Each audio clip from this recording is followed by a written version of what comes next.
जय हिंद दोस्तों। आज हम लोग क्लास 12th के फिजिक्स का तीसरा एपिसोड में देखेंगे कल से आगे का टॉपिक। आज का हमारा पहला टॉपिक जो है वह है घर्षण द्वारा उत्पन्न आवेश। घर्षण द्वारा उत्पन्न आवेश से संबंधित घटनाएं। तो चलिए हम लोग अपने टॉपिक की ओर चलते हैं। फिजिक्स 12th क्लास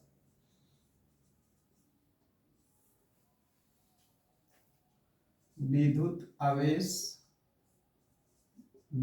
आवेश एवं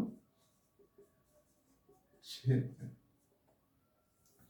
इसमें हम आज ये जो क्लास है वह क्लास आज जो हमारा तीसरा क्लास है फिजिक्स का 12th का पहले चैप्टर का।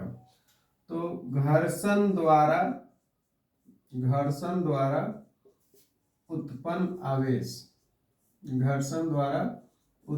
आवेश से संबंधित बिंदु। यही हमारा आज का पहला टॉपिक है। तो चलिए इसको समझते हैं।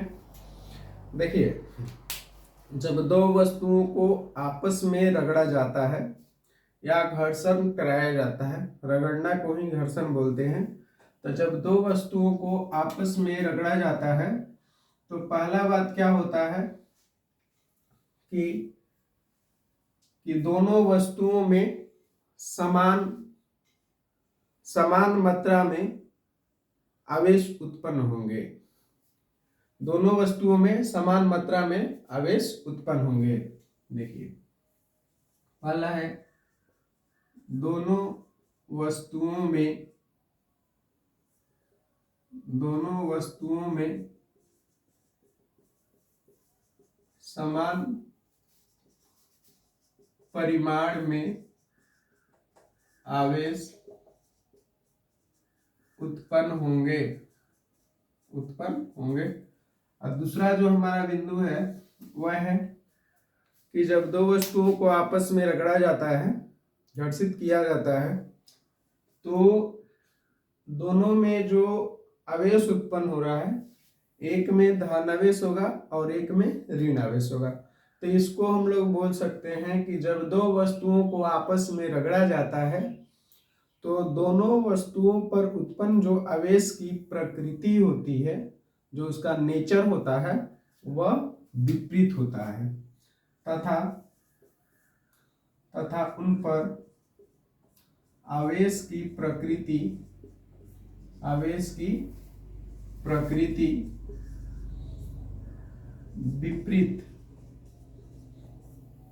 विपरीत होंगे। तो ये हमारा हो गया घर्षण द्वारा उत्पन्न आवेश से संबंधित बिंदु। जब दो वस्तुओं को घर्षित करके आवेश उस पर उत्पन्न किया जाता है तो दोनों वस्तुओं पर समान परिमाण मतलब मात्रा में आवेश उत्पन्न होंगे और तथा उन पर मतलब उन दोनों पर आवेश की जो प्रकृति होगी विपरीत होंगे। कहने का मतलब है कि एक पर प्लस होगा तो एक पर माइनस होगा। तो चलिए अब और भी कुछ बिंदु हैं, उनको देख लेते हैं। जैसे एक और बिंदु है, इसको नोट में यूज कर लेंगे, हम लोग नोट्स में लिख लेंगे। पहला बिंदु ये है कि जो किसी वस्तु के ऊपर जो आवेश है, उन पर जो उपस्थित आवेश है, उसकी पहचान जो है वह किसके कारण है? आकर्षण के कारण है कि प्रतिकर्षण के कारण है? तो किसी वस्तु पर आवेश की जो पहचान की जाती है, आवेशित वस्तु की पहचान की जाती है, उसका मेन पहचान जो है वह प्रतिकर्षण से है। आकर्षण से बिल्कुल ही नहीं। आकर्षण से किसी वस्तु पर आवेश की जो पहचान होती है वह प्रतिकर्षण से होती है। प्रतिकर्षण को हम लोग एक और बोलते हैं नाम से, उसको विकर्षण बोलते हैं। तो विकर्षण या प्रतिकर्षण से होती है। दूसरा एक और बिंदु हम लोग लिखेंगे।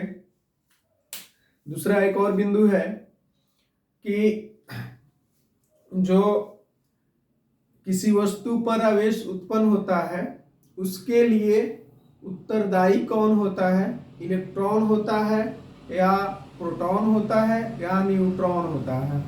तो किसी वस्तु पर अगर आवेश उत्पन्न होता है तो हम लोग इसके लिए आगे इस बिंदु के बाद आगे देखेंगे कि जो मेन उत्तरदायी होता है, उत्तरदायी कहने का मतलब है कि किसी वस्तु पर जो आवेश है उसका मेन उत्तरदायित्व किसके द्वारा होता है, यानी कि किसके द्वारा आवेश उत्पन्न होता है? परमाणु के इलेक्ट्रॉन द्वारा, प्रोटॉन द्वारा या न्यूट्रॉन द्वारा। तो मेन कल भी चर्चा किए थे कि प्रोटॉन और न्यूट्रॉन परमाणु के नाभिक में स्थित रहते हैं, जबकि इलेक्ट्रॉन का एक वस्तु से दूसरी वस्तु में ट्रांसफर होता है जिसके वजह से आवेश उत्पन्न होते हैं। तो मेन जो होगा आवेश उत्पन्न होता है जो वह, उसके लिए उत्तरदायित्व कौन है? तो इलेक्ट्रॉन है, न कि प्रोटॉन है और न कि न्यूट्रॉन है। ये दोनों ही नहीं है, ये भी नहीं होगा और ये भी नहीं होगा। जो मेन उत्तरदायी है वह कौन सा होगा? इलेक्ट्रॉन होगा। आगे देखेंगे हम लोग परमाणु का इलेक्ट्रॉन सिद्धांत।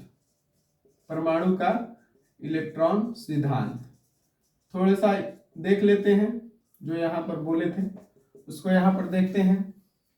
सबसे पहले कि जो भी वस्तु है उसका सबसे सूक्ष्मतम कण जो है वह परमाणु कहलाता है।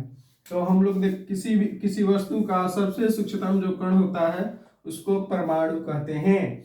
और उस परमाणु के 3 मौलिक कण होते हैं। 3 मौलिक कण होते हैं। कितने मौलिक कण? 3 मौलिक कण होते हैं, जिसमें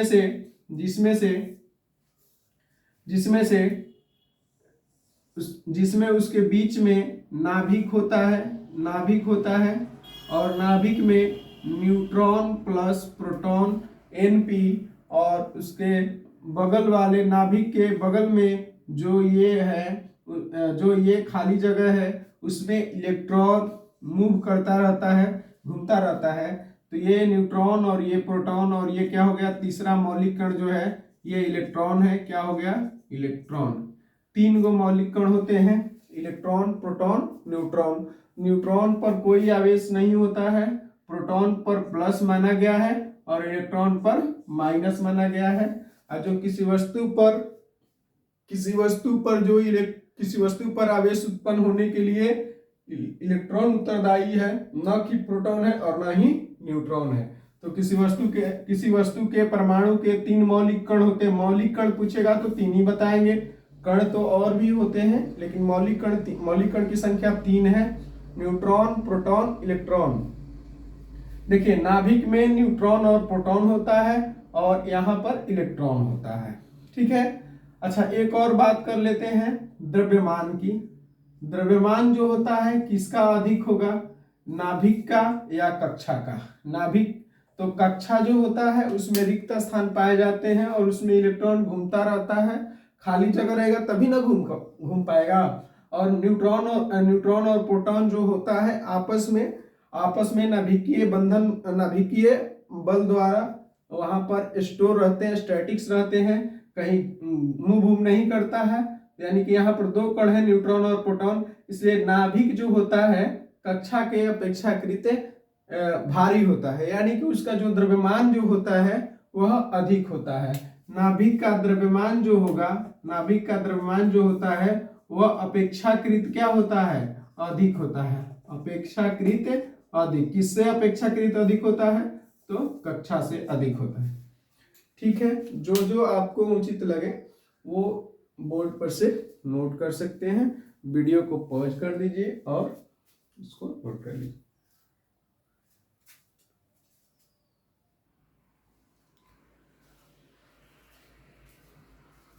अब देखते हैं, हो गया। उसके बाद अब देखते हैं हमारा अगला टॉपिक है आवेशित वस्तु पर, आवेशित वस्तु पर, आवेशित वस्तु पर विद्युत आवेश, विद्युत आवेश की प्रकृति एवं उसका परिमाण, परिमाण को हम लोग मात्रा भी कहेंगे। ठीक है, इसको समझते हैं। देखिए हमारा जो सबसे पहले एक टॉपिक अगर ध्यान में है तो हम लोग किसी भी प्रश्न, किसी तरह से भी प्रश्न पूछा जाएगा उसका हम लोग जवाब दे सकते हैं। ठीक है, तो सबसे पहले है कि टॉपिक को ध्यान में रखना होगा कि आखिर जो है हम लोग कौन सा टॉपिक समझ रहे हैं। तो सबसे पहले टॉपिक को समझते हैं कि टॉपिक क्या है। तो कह रहे हैं कि कोई वस्तु जो है वो चार्ज है, कोई वस्तु जो है वो चार्ज है और उस पर जो कितना चार्ज है वो बताना है, यानी कि उस कितना चार्ज है यानी कि उसका परिमाण क्या है वह बताना है। और एक चीज और बताना है कि उसका नेचर क्या है। नेचर का मतलब है कि वह धन आवेश है कि ऋण आवेश है। तो ठीक है, उस पर हम लोग चर्चा करते हैं। तो एक चीज और हम पहले बताते हैं कि जब कोई वस्तु आवेशित होता है तो इसका मतलब है, इसका मतलब है कि उस पर इलेक्ट्रॉन का ट्रांसफर कितना हुआ है, कि इलेक्ट्रॉन जो है एक वस्तु में से दूसरी वस्तु में कितना इलेक्ट्रॉन गया है। और इलेक्ट्रॉन पर हम लोग पढ़ते आ रहे हैं कि एक इलेक्ट्रॉन पर आवेश कितना होता है। तो एक इलेक्ट्रॉन पर जो आवेश होता है वह माना गया है 1.6 × 10⁻⁻⁹ कूलम। इसको सबसे पहले ज्ञात किया था 1812 ईस्वी में। 1812 ईस्वी में एक वैज्ञानिक था, उसने बताया था कि जो इलेक्ट्रॉन है, 1812 ईस्वी में बताया था कि जो इलेक्ट्रॉन है उस पर जो आवेश होता है 1.6 × 10⁻⁻⁹ कूलम होता है। और उस वैज्ञानिक का नाम है मिलीकॉन नाम है। क्या नाम है? मिलीकॉन नाम है। तो अब इसको समझते हैं कि जब एक वस्तु चार्ज है, एक वस्तु चार्ज है तो दो केस में देखेंगे। एक वस्तु चार्ज है, पहला केस में देखते हैं। अगर वस्तु A है और इस पर किसी दूसरे वस्तु से इलेक्ट्रॉन 5 इलेक्ट्रॉन आ गया है, 5 इलेक्ट्रॉन दूसरे वजह से आ गया है। चाहे ऐसे समझते हैं कि A वस्तु से इसमें 5 इलेक्ट्रॉन निकल करके चला गया, ट्रांसफर हो गया है या स्थानांतरण हो गया है। तो यहाँ पर 5 इलेक्ट्रॉन की कमी हो जाएगी और यहाँ पर 5 इलेक्ट्रॉन की अधिकता हो जाएगी। अगर 5 इलेक्ट्रॉन की यहाँ पर अधिकता हो जाती है तो यहाँ पर 5 गो इलेक्ट्रॉन अधिक हो जाता है, तो इसका मतलब ये वाला कौन सा आवेश हो जाएगा? ऋणावेश हो जाएगा। यानी कि इसको कह सकते हैं ऋणावेशित, ऋणावेशित वस्तु हो जाएगा। और ये वाला जो है धनावेशित वस्तु। क्यों? क्योंकि इसके पास इलेक्ट्रॉन गया है तो पहले से जो प्रोटॉन इसमें है उसकी संख्या इलेक्ट्रॉन की अपेक्षा क्या हो जाएगी? अधिक हो जाएगी। तो ये ए वस्तु जो है ये धनावेशित हो जाएगी और बी वस्तु है ये ऋणावेशित हो जाएगी। ये इसके नेचर का बात हो गया। जिसमें इलेक्ट्रॉन की कमी होती है वह धनात्मक और जिसमें इलेक्ट्रॉन की अधिकता होती है वह ऋणात्मक होता है। प्रकृति तो हो गया। अब बात करते हैं उसकी परिमाण की। तो देखिए सबसे पहले समझते हैं इसमें से इलेक्ट्रॉन गया है तो कितना इलेक्ट्रॉन गया है? तो 5 इलेक्ट्रॉन गया है। और एक इलेक्ट्रॉन पर कितना आवेश है? तो 1.6 × 10⁻⁻⁹ कूलम है। यानी कि इलेक्ट्रॉन पर आवेश की मात्रा को ई माना जाता है। माना कि अगर मान लेते हैं, माना कि एक इलेक्ट्रॉन पर आवेश की मात्रा, एक इलेक्ट्रॉन पर आवेश की मात्रा ई है। ई का मतलब अगर मान पूछेंगे तो 1.6 × 10⁻⁻⁹ सी का मतलब कूलम, सी का मतलब कूलम। अच्छा उसको लिख देंगे। तो देखिए इसमें से मान लेते हैं कि 5 नहीं मानते हैं, हम मान लेते हैं कि इसमें से n इलेक्ट्रॉन गया है। n इलेक्ट्रॉन गया है। n का मतलब 1 2 3 4 5, मतलब प्रकृत संख्या ले लेंगे, पूर्णांक संख्या भी ले लेंगे क्योंकि माइनस प्लस दोनों में है। तो माना कि एक इलेक्ट्रॉन पर आवेश की संख्या कितना, तो ए वस्तु पर आवेश का परिमाण, ए वस्तु पर आवेश का परिमाण कितना हो जाएगा, कितना हो जाएगा, आवेश को हम लोग Q कहेंगे, Q से सूचित किया जाता है। कितना हो जाएगा, तो कितना गया है, कौन इलेक्ट्रॉन गया है, तो n इलेक्ट्रॉन गया है। तो एक इलेक्ट्रॉन पर चार्ज कितना है, E, तो इसमें से कितना गया है, तो n गया है, तो n गुना क्या हो जाएगा, E हो जाएगा। तो हमारा Q बराबर कितना हो गया, Ne। अब देखेंगे कि प्लस होगा कि माइनस होगा, तो इसमें इलेक्ट्रॉन की कमी हुई थी तो इसका नेचर जो है वह प्लस वाला है। ठीक उसी प्रकार अगर बी पर देखेंगे तथा बी वस्तु पर आवेश का परिमाण अगर देखेंगे बी वस्तु पर, तो बी वस्तु पर हो जाएगा माइनस n गुना ई ही होगा, क्योंकि इस पर इतना अधिक इसमें कमी हुआ था उतना इस पर अधिक हो गया था। यहाँ पर जो है 5 की जगह पर हम n लेंगे, प्रश्न में 2 4 कुछ भी दे सकता है, तो उसके हिसाब से यहाँ n हो गया।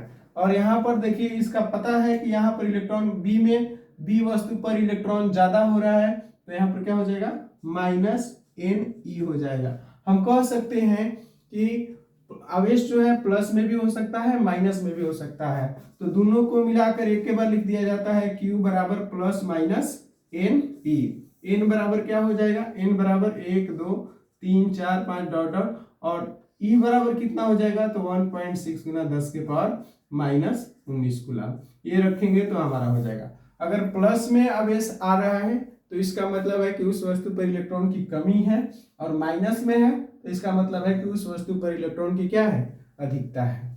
तो चलिए नोट कर लेंगे इसको, जितना आपको समझ में आ रहा है इसको नोट कर लेंगे, जो जो आपके लिए जरूरी है उसको नोट कर लेंगे, ठीक है।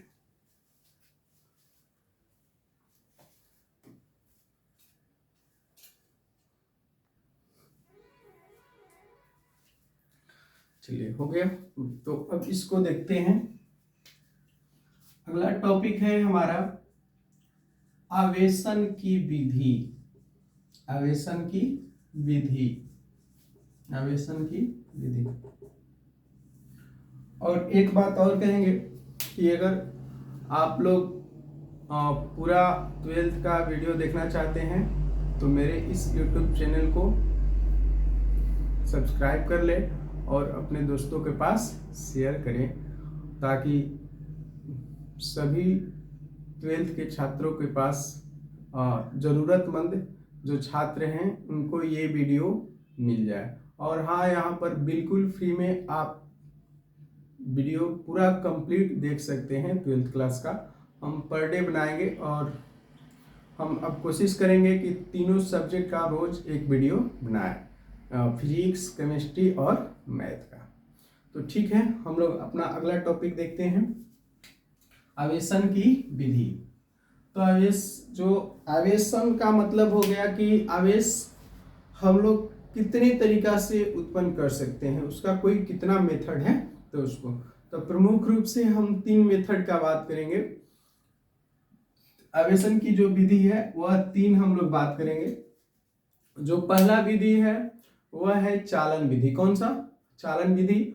और जो दूसरा विधि है वह है घर्षण विधि, और तीसरा जो है वह हमारा हो जाएगा प्रेरणन विधि। तो 3 विधियां हम लोग देखेंगे। आवेशन की 3 विधियां हैं। घर्षण से हम लोग भली भांति परिचित हो चुके हैं। घर्षण जो होता है वह बार बार बता रहे, घर्षण वाला तो कंप्लीट हो चुका है, फिर भी उसको देख लेंगे। और एक हमारा जो पहला है वह है चालन विधि। चालन विधि में क्या होता है कि जब किसी आवेशित वस्तु को अनावेशित वस्तु के पास में रखते हैं, या अनावेशित वस्तु को किसी आवेशित वस्तु के बगल में रखा जाता है, तो उस पर भी आवेश आ जाता है। किस पर आ जाता है, तो जो आवेशित है उस पर तो नहीं आएगा, जो अनावेशित है उस पर भी आवेश आ जाता है, उसको अगर टच में संपर्क में रखते हैं तो। चालन विधि क्या है, तो जब किसी आवेशित वस्तु के संपर्क में अनावेशित वस्तु को रखा जाता है तो अनावेशित वस्तु भी क्या हो जाती है, चार्ज हो जाती है, यानी कि आवेशित हो जाती है। यही हमारा क्या है, चालन विधि है। तो समझते हैं चालन विधि। पहला जो है चालन विधि द्वारा आवेशन, चालन विधि, चालन विधि समझते हैं कि एक वस्तु जो है ये आवेशित है। आवेशित का मतलब, अब आवेशित दो तरीका का हो सकता है, नेचर दो है, धनावेशित भी हो सकता है और ऋणावेशित भी हो सकता है।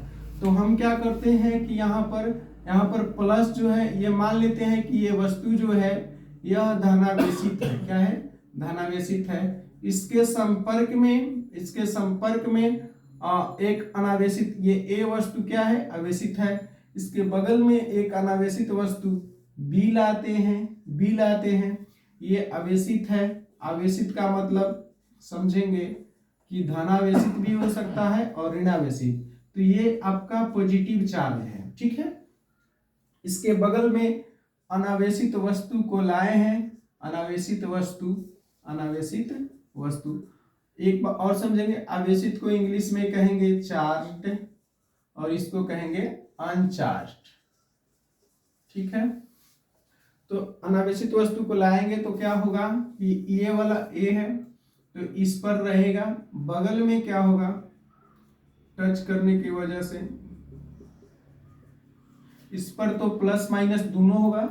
ये पदार्थ है, पदार्थ के परमाणु में धनावेश और ऋणावेश दोनों होते हैं, लेकिन वो दोनों मिलाकर के विद्युत उदासीन होते हैं। तो क्या होगा कि इस प्लस है तो बगल वाला में जो यहाँ पर इलेक्ट्रॉन होगा, जो इस तरफ इलेक्ट्रॉन होगा, इलेक्ट्रॉन का मतलब जो माइनस चार्ज होगा वह क्या होगा ना कि इधर आएगा, जितना इसमें इलेक्ट्रॉन होगा वह सब इधर जमा होगा और जो प्लस होगा वह सब उधर चला जाएगा। कहने का मतलब है कि बॉडी पर जो है ना इधर आ जाएगा माइनस और इधर क्या हो जाएगा, उत्पन्न हो जाएगा प्लस, उत्पन्न हो जाएगा, ठीक है। यानी इस तरीके से बॉडी हमारा क्या हो जाएगा, ये जो दूसरा अनावेशित वस्तु है ये भी क्या हो जाएगा, चार्ज हो जाएगा, ठीक है। अब कहेंगे कि प्लस यहाँ पर माइनस कहाँ आ गया, तो हम बताए हैं कि इसमें तो पूरा सब जगह प्लस होगा, कहीं पर माइनस प्लस इस तरह से, कहीं पर माइनस प्लस इस तरीका से होगा। बात समझेंगे, सब जगह होगा प्लस माइनस ऐसे करके।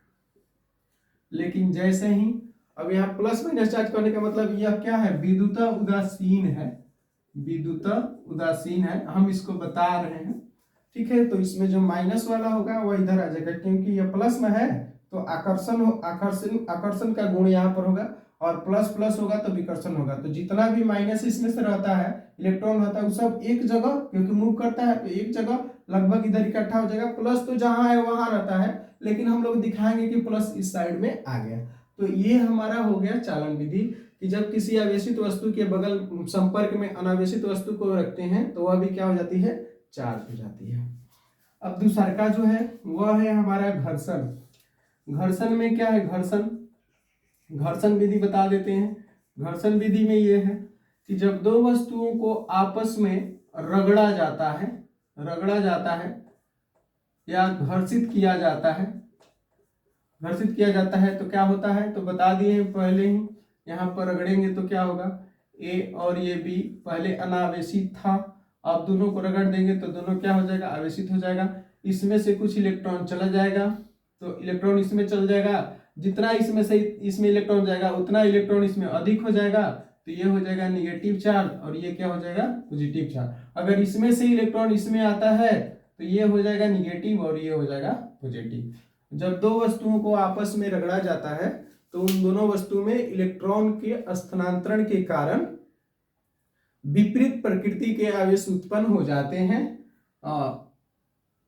और जिस विधि द्वारा ये उत्पन्न होते हैं, घर्षण विधि द्वारा ये उत्पन्न होते हैं, ठीक है। अब आगे जो है हमारा तीसरा जो है वह है हमारा प्रेरण विधि है।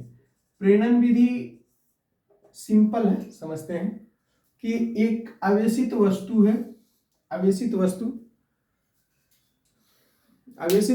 के बगल में, चलो ऐसे समझते हैं कि दो वस्तु ले, ए और ये एक सटा हुआ एक और वस्तु है बी है, और दोनों क्या है, अनचार्ज है। अनचार्ज का मतलब दोनों वस्तु अनावेशित है, अनावेशित है। इसको किसी स्टैंड पर रखा गया है, इसको भी किसी स्टैंड पर रखा गया है। तो देखिए यहाँ पर एक लाते हैं हम लोग, एक लाए हैं वस्तु और इस पर जो है प्लस चार्ज है। कौन सा चार्ज है? प्लस चार्ज है। तो प्लस चार्ज है तो इस पर कौन सा चार्ज उत्पन्न होगा? इसके बगल में हो जाएगा, ये वाला वस्तु प्लस है तो इस पर क्या हो जाएगा? माइनस। क्या हो जाएगा? माइनस हो जाएगा, माइनस। और फिर यहाँ पर क्या हो, यहाँ पर जो है इस पर माइनस आ जाएगा और इस पर क्या हो जाएगा? एक मिनट देखेंगे, यहाँ पर वस्तु प्लस वाला लाए हैं तो इसके बगल में कौन सा चार्ज उत्पन्न हो जाएगा? माइनस चार्ज उत्पन्न हो जाएगा, माइनस चार्ज उत्पन्न हो जाएगा। और यहाँ पर देखिए फिर क्या है? प्लस है। क्या है? प्लस है। और फिर यहाँ पर क्या है? फिर इसके बगल में क्या रहेगा? माइनस और फिर यहाँ पर प्लस। इस सर कैसे हो जा रहा है प्लस माइनस? तो देखिए जब अनावेशित वस्तु के बगल में, दोनों अनावेशित वस्तु है और इसके बगल में आवेशित वस्तु को लाया जाता है तो क्या होता है कि ये प्लस है, तो प्लस की वजह से जितना इसमें इलेक्ट्रॉन, ये यहाँ पर इलेक्ट्रॉन की कमी है तो इलेक्ट्रॉन इधर आना चाहेगा इसमें से, बी बॉडी में से, तो इलेक्ट्रॉन इस तरफ आ जाएगा। ठीक है, तो उसमें से इसमें चला नहीं जाएगा बल्कि यहाँ पर आ जाएगा, एक तरफ हो जाएगा और यहाँ पर क्या हो जाएगा? प्लस। जब यहाँ पर इलेक्ट्रॉन की कमी होगा तो उसकी भरपाई ये करना चाहेगा तो यहाँ पर क्या हो जाएगा? माइनस। ये दोनों आपस में क्या है? सटा हुआ है। क्या है? सटा हुआ है। तो सटा होने के कारण क्या होगा कि ये दोनों टच किया है, टच नहीं किया हुआ है, तो जितना इसमें का प्लस है उसका वो माइनस इसमें आकर्षित होगा तो इधर चला जाएगा माइनस, और ये वाला जो है पूरा, तो देखेंगे अगला बार में देखेंगे कि पूरा प्लस जो है इस पर हो जाएगा, इस पर खाली प्लस हो जाएगा और इस पर क्या हो जाएगा? माइनस हो जाएगा। यहाँ पर और चीज समझना है, देखते हैं। देखो ये सटा हुआ है आपस में, तो ये वाला जो है माइनस इधर चला जाएगा सबका सब, और ये प्लस जो है इसमें खाली प्लस बच जाएगा। और जब इसको पूरी तरीका से अलग कर देंगे तो ये समान रूप से क्या हो जाएगा? बट जाएगा, समान रूप से वितरित हो जाएगा, समान रूप से वितरित हो जाएगा। यानी कि जब कोई आवेश, जब कोई वस्तु चार्ज हो जाता है और उसको अलग कर लिया जाता है, इसमें पहला विधि में और तीसरा विधि में अलग कर लिया जाता है, तो इस पर जो आवेश है वह समान रूप से पूरा बॉडी पर क्या हो जाता है? फैल जाता है। यहाँ पर भी देखेंगे, यहाँ पर भी जो आवेशित वस्तु है तो ये संपर्क में जो है इस पर चला जाता है, यानी कि माइनस। इसका अगला देखेंगे तो यहाँ पर जो है पूरा इधर चला जाएगा, तो यहाँ पर जो पूरा क्या हो जाएगा? प्लस हो जाएगा, प्लस हो जाएगा। और यहाँ पर भी फिर लास्ट में देखेंगे तो खाली प्लस बचेगा और ये इस पर भी समान रूप से हो जाएगा। यानी कहने का मतलब है कि जितना इसमें से इलेक्ट्रॉन इधर आएगा उतना ही यह वस्तु क्या हो जाएगा? चार्ज होती जाएगा। फिर से देख लेंगे कि चालन विधि में जो ये बी वस्तु अनावेशित था, इसमें से ये वाला बात हो गया, तो इसमें जो माइनस है वो तो आकर्षित हो जाएगा, इलेक्ट्रॉन इधर चल जाएगा। तो इसमें देखेंगे कि धीरे धीरे इसमें इलेक्ट्रॉन की कमी नहीं था, इलेक्ट्रॉन इसमें से इसमें चला गया, तो इसमें धीरे धीरे इलेक्ट्रॉन की कमी होती जाएगी और एक समय ऐसा आएगा कि जितना ये वस्तु अधिक चार्ज होगा उतना ही इसमें इलेक्ट्रॉन की क्या हो जाएगी? कमी होती जाएगी। तो ये वाला भी वस्तु उतना ही क्या हो जाएगा? चार्ज होते जाएगा। यानी कि इसमें उतना ही इलेक्ट्रॉन की कमी होती जाएगी और ये वस्तु उतना ही चार्ज होते जाएगा। ठीक है, इसको लिख सकते हैं।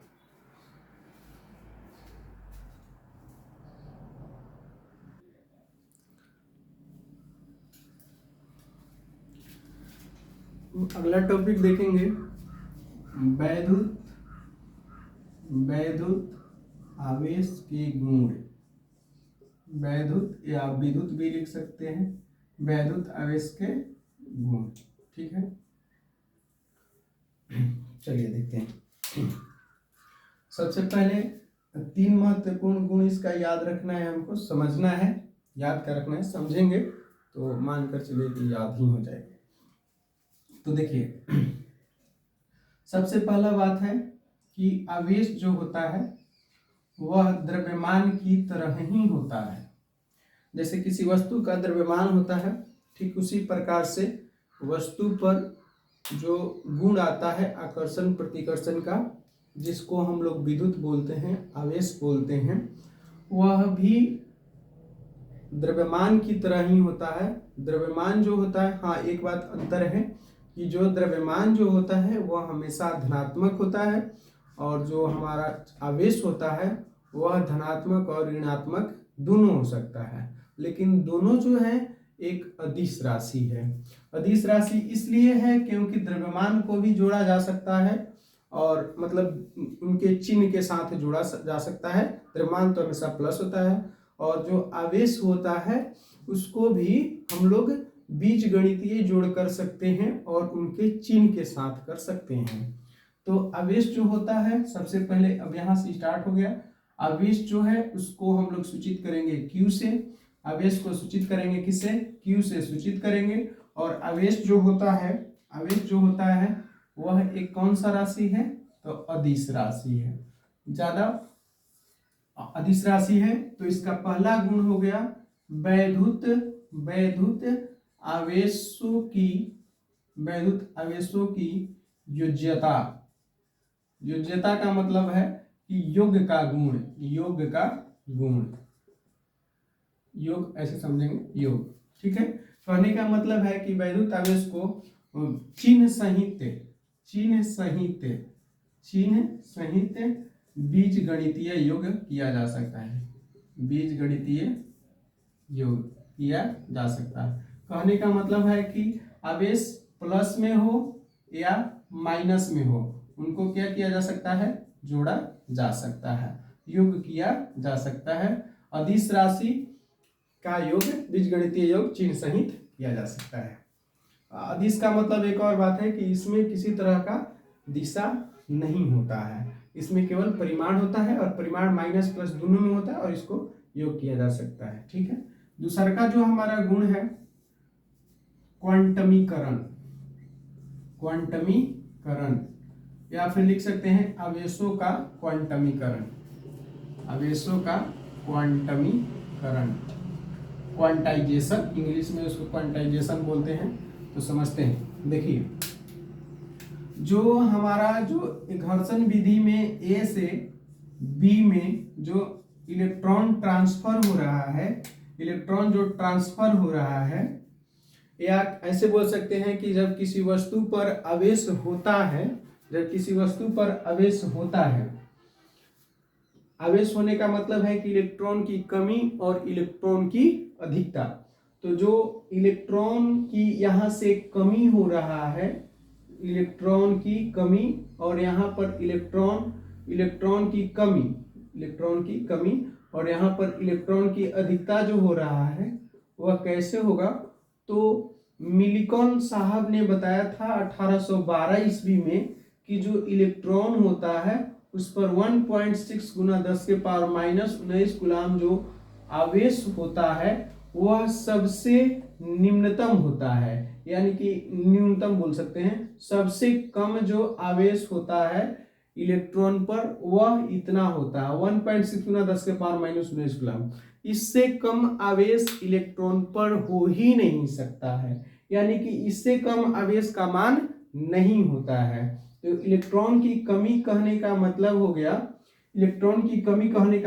गया यहाँ पर, और यहाँ पर इलेक्ट्रॉन की अधिकता कहने का मतलब है कि इलेक्ट्रॉन इसमें से जो कमी हो रहा है और यहाँ पर जो इलेक्ट्रॉन अधिक हो रहा है वह हमेशा जो है इलेक्ट्रॉन के गुणक में कम होगा या फिर इलेक्ट्रॉन के गुणक में अधिक होगा। तो एक ही बात समझ दिए शॉर्टकट में कि इलेक्ट्रॉन जो होता है आधा नहीं होता है, 1.5 नहीं होता है, यानी कि दशमलव में नहीं होता है, हमेशा पूर्णांक गुणांक होता है। हमेशा क्या होता है?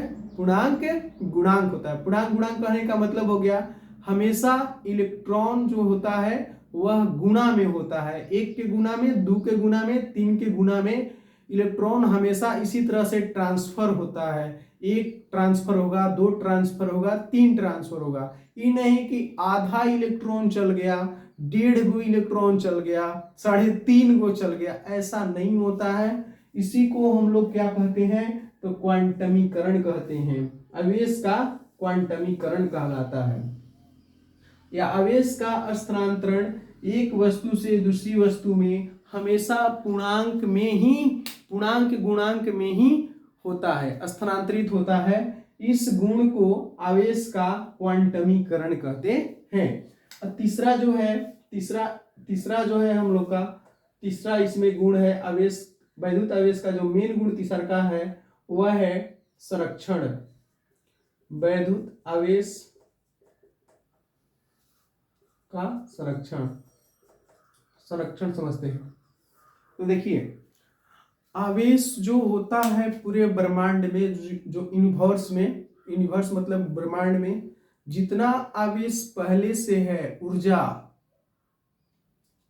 ऊर्जा तो समझे होंगे, ऊर्जा का संरक्षण, उसी तरह से है आवेश का संरक्षण। तो जितना ब्रह्मांड में आवेश है वह जितना है पहले से उतना ही है। आवेश को न तो उत्पन्न किया जा सकता है और न ही इसको नष्ट किया जा सकता है। यानी कि सीधा सिंपल बात है कि आवेश जो होता है वह हमेशा की तरह संरक्षित रहता है। आवेश जो होता है वह हमेशा की तरह संरक्षित होता है। एक उदाहरण आपको समझाते हैं कि जब सोडियम क्लोराइड NaCl को जब जल में डाला जाता है तो वह आयनीकृत हो जाता है। यानी कि सोडियम जो होता है और जो उसमें क्लोराइड होता है, क्लोरीन जो होता है वह टूट जाता है। यानी कि जब NaCl जो होता है, NaCl उसको जब जल में डाला जाता है तो वह क्या होता है कि यहाँ से Na+ और Cl- में आयन के रूप में कन्वर्ट हो जाता है। तो यहाँ पर अगर हम लोग आवेश की बात करेंगे तो ये जो था NaCl वह विद्युत उदासीन था। विद्युत उदासीन कहने का मतलब है कि इन पर जो आवेश है, पहले आवेश रिएक्शन से पहले जल में डालने से पूर्व इन पर जो आवेश था वह क्या था, शून्य था। लेकिन जब इसको जल में डाला गया तो ये सोडियम प्लस और क्लोरीन माइनस में क्या हो गया, टूट गया। तो बाद में देखेंगे, रिएक्शन के बाद देखते हैं अगर हम लोग, तो क्या होता है कि इस पर जो है एक इलेक्ट्रॉन की कमी है, यानी कि +E है, और यहाँ पर क्या है कि -E है। तो यहाँ पर पहला हम लोग गुण देखे हैं कि चिन्ह सहित बीजगणितीय योग संभव आवेश का गुण है, इसको जोड़ा जा सकता है, अदिश राशि है। फिर इसको कैलकुलेट करते हैं तो यहाँ पर जितना चार्ज होगा, कहने का मतलब यहाँ पर प्लस में 1.6 × 10⁻−19 कूलम, प्लस -1.6 × 10⁻−19 कूलम। इसको अगर देखेंगे तो ये क्या हो जाएगा, 0 हो जाएगा। यानी कहने का मतलब है कि आवेश का मान हमेशा क्या रहता है, संरक्षित रहता है। न तो उसको उत्पन्न किया जा सकता है और न ही उसको नष्ट किया जा सकता है। ठीक है, अब इसको क्या करेंगे, नोट कर लेंगे। तो हमारे पास 3 ही है, वैद्युत आवेश के जो गुण होते हैं वो 3 है, वैद्युत आवेशों की योज्यता और क्वांटमीकरण, और एक कौन सा है, वैद्युत आवेश का संरक्षण। ठीक है, इसको नोट कर लें।